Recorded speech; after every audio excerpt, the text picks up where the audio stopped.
All officers, 45, you Pecos, the credit union, on a stick-up. Hello, ma'am. How many parties held you up? One party. How long have you been gone? 35 seconds. February 9th, 1988, 11:22 a.m. 9 employees are working at this North Denver credit union when a man walks up to an 18-year-old teller and pulls a gun. He asked me if he could cash a check, and I said yes. He pulled back his jacket, and he said, give me all your cash. And I looked at him like, you know, are you serious? But I didn't say anything. I said, okay. The teller hands over close to $3,000. The robbery is over in less than a minute. It seemed that everything was in slow motion. It seemed like it took forever.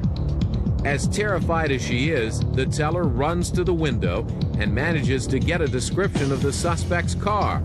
She immediately calls 911. And which way did he leave there?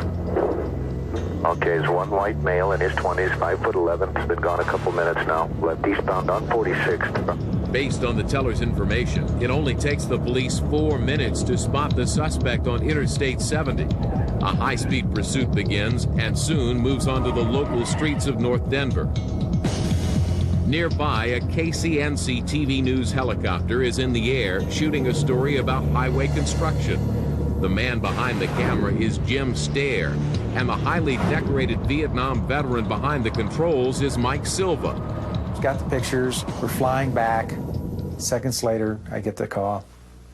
Copter 4, have a chase in northwest Denver, about 50th and Sheridan. Can you go over there and take a look? Silva locates the suspect's car and starts taping. The chase has been underway for 7 or 8 minutes, and the suspect is already making it clear he does not want to be caught.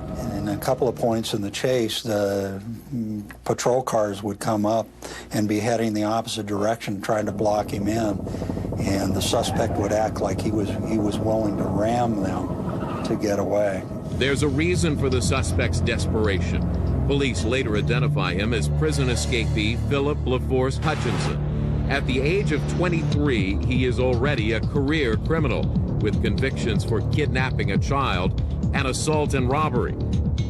While serving a life sentence in Texas, he hijacked a truck while on work detail and escaped. You could tell the driver was very desperate in the actions, the way he was driving, going through intersections with signal lights against red lights. About 10 minutes into the chase, a police detective makes a bold move to stop Hutchinson. What happens next shocks everyone involved. I watched the Bronco going northbound on Tennyson, about the 4400 block. And I see an unmarked white police car pull diagonally in the street and stop. Detective Robert Wallace parks his unmarked car so that it blocks the road. But at the exact moment Wallace gets out of his car, the Bronco hurtles over this hill at more than 80 miles an hour.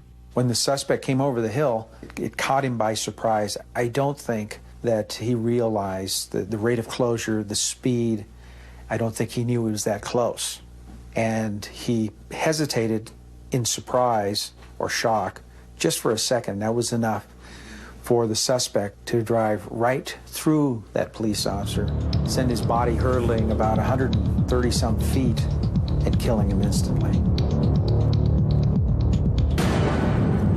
need an ambulance at 48th Avenue to tell our gun hit.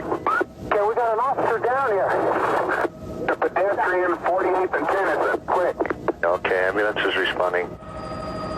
As Hutchinson speeds away down the hill, the pursuing officers are stopped by the body of the detective they find lying in the street. At this point, the only people that really know where the suspect is the Channel 4 helicopter, the pilot and the cameraman. From the moment pilot Mike Silva sees Hutchinson hit Detective Wallace, he knows that he is no longer just an observer. And now, with no one else tracking the suspect, the outcome of this chase is entirely in his hands. We were going to stay over the top of that car. We were going to follow him. We were not going to let him out of our sight. Less than a mile past the site of the crash, the suspect accelerates down a hill toward an intersection. Suddenly, the chase takes another unexpected turn. I knew he was going to hit the tree, so boom, he crashes right into that tree. We circled. I called back to the station and advised him that he had crashed this vehicle. He was getting out of the vehicle and on foot.